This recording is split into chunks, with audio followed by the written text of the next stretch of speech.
Hello, I'm Ibrahim Aziz. Today I'll be talking about Monsieur de Sainte-Colombe.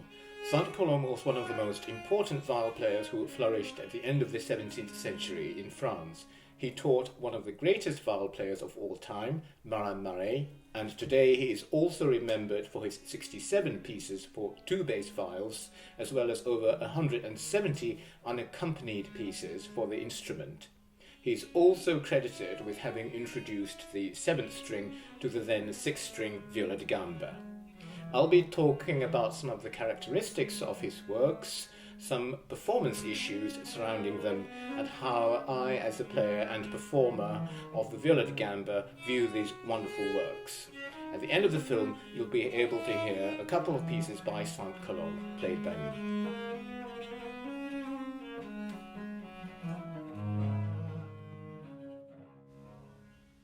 We don't know much about Sainte-Colombe's life, but it is thought that he was born in around 1640 and that his first name was Jean.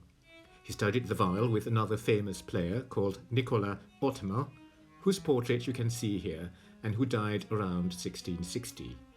In his maturity, Sainte-Colombe gained a reputation as a famous performer and teacher of the viola da gamba, and he would be performing all around Paris in the wealthy salons of the nobilities, sometimes with his two daughters whom he had taught.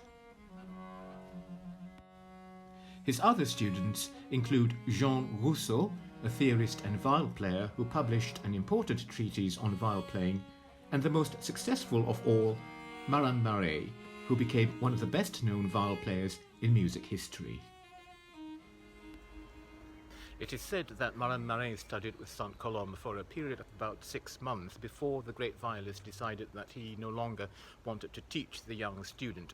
But Marais kept appearing in Sainte-Colombe's garden in secret, where the great master had built himself a little cabin in order to practice in complete isolation, and Marais would sneak in order to listen to all the secrets of viol playing that the master did not readily divulge to anyone.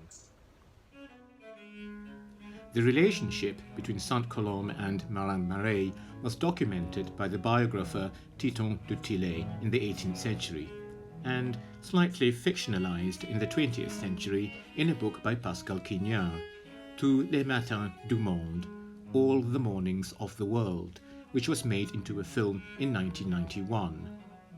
The film portrayed Sainte-Colombe as a complex and eccentric recluse who preferred the company of his farmyard animals to the glamour and glitter of the court of Louis XIV. So something else that Sainte-Colombe was famous for, and which was actually shown in the film, is this: the addition of the 7th string to the viola da gamba.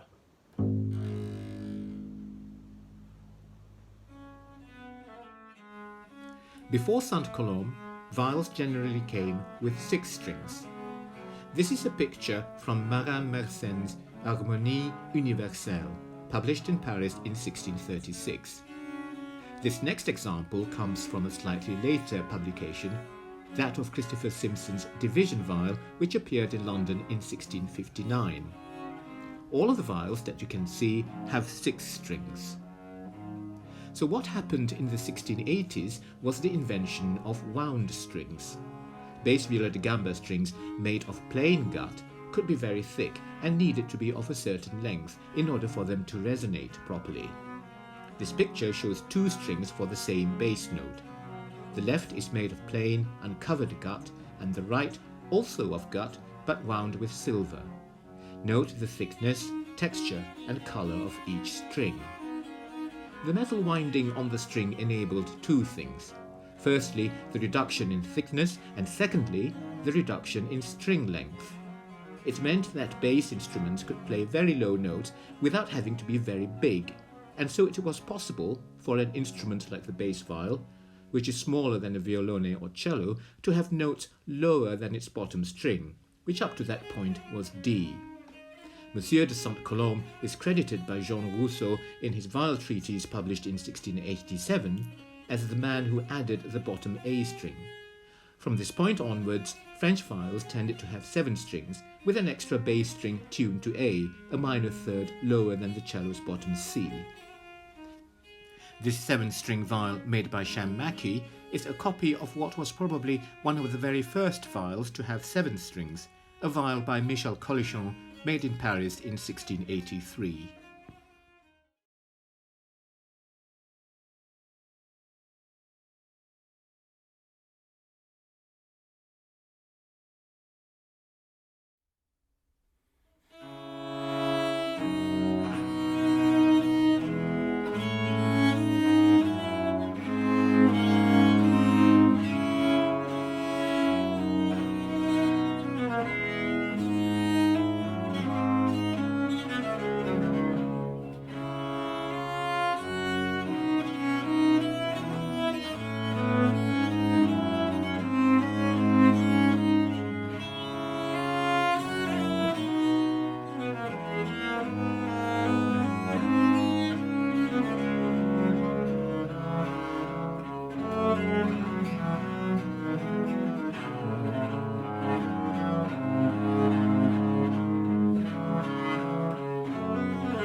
Sainte-Colombe left us a collection of 67 pieces for 2 violas de gamba. These were never published, and it has been suggested that they may have been designed to be played with a student, although quite a lot of the time the 2 parts would end up being quite equal. It's a nice idea to think that these may well have been some of the pieces that Marin Marais would have been playing with his teacher. This beautiful piece is called Les Couplets, referring to the set of variations written over a repeated bass line of 8 bars. It is typical of Sainte-Colombe's style, combining rather wistful and yearning melodies with some very flashy moments made up of fast scalic passages and bowed-out trills.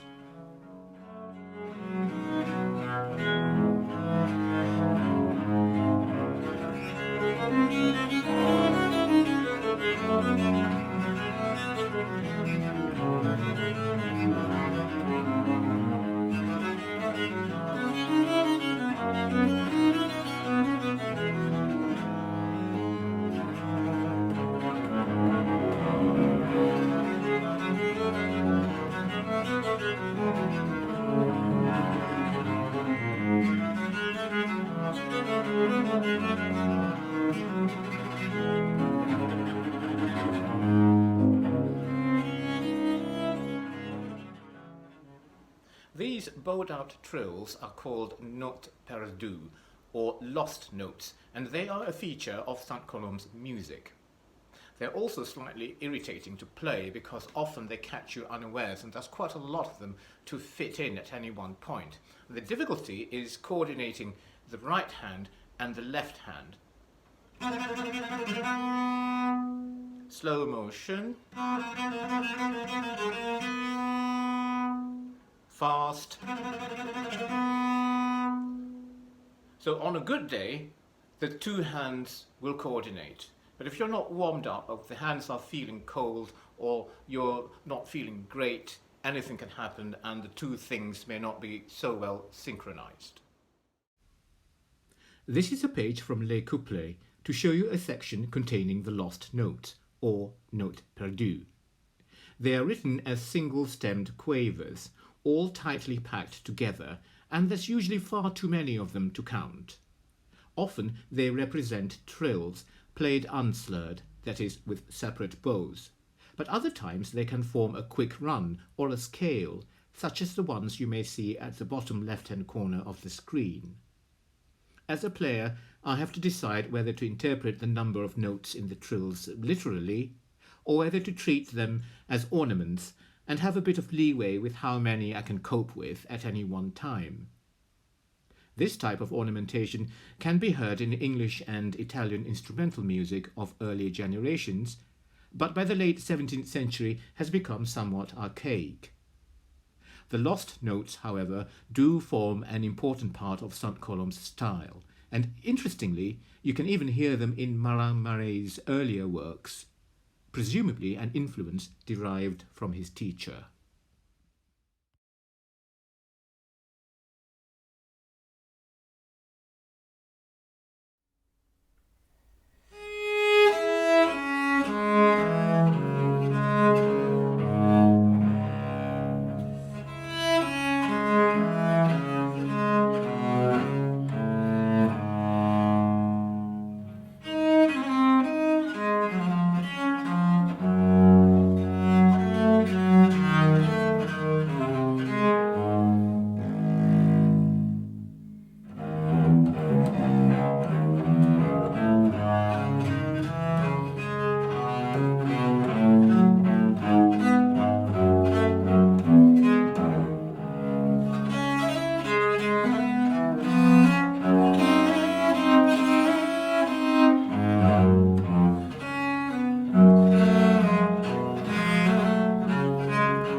The piece you've just heard is a prelude taken from the Tournou manuscript, which is an important source of Monsieur de Sainte-Colombe's music for unaccompanied bass viol.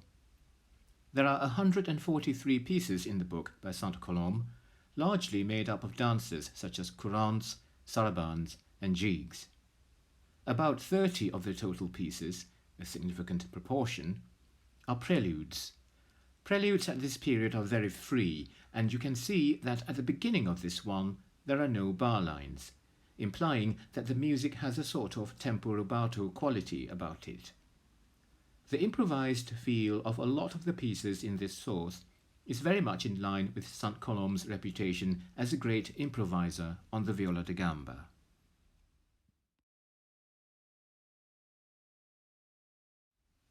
Even though Monsieur de Sainte-Colombe was famous for his beautiful melodic style, he wasn't shy about incorporating large chords and rich dissonant harmonies in his music.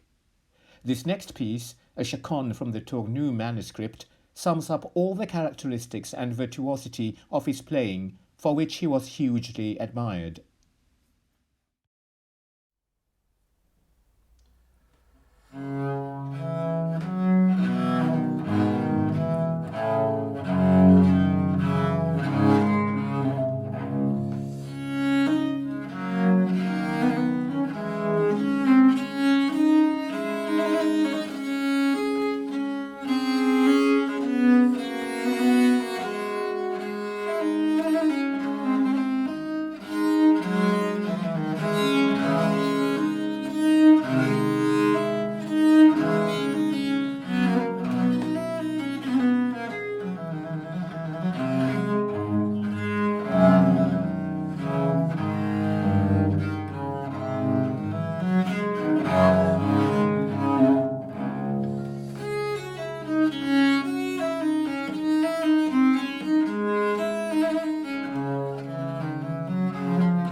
Monsieur de Sainte-Colombe died around the year 1700.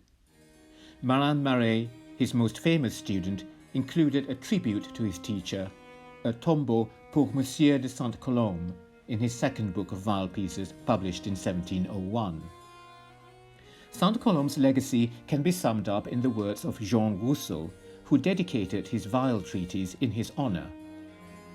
We owe Monsieur de Sainte-Colombe this beautiful port de main, the left-hand position, which brought viol playing to perfection, made performance easier and freer, allowed to imitate the greatest qualities of the human voice, the sole model of all instruments.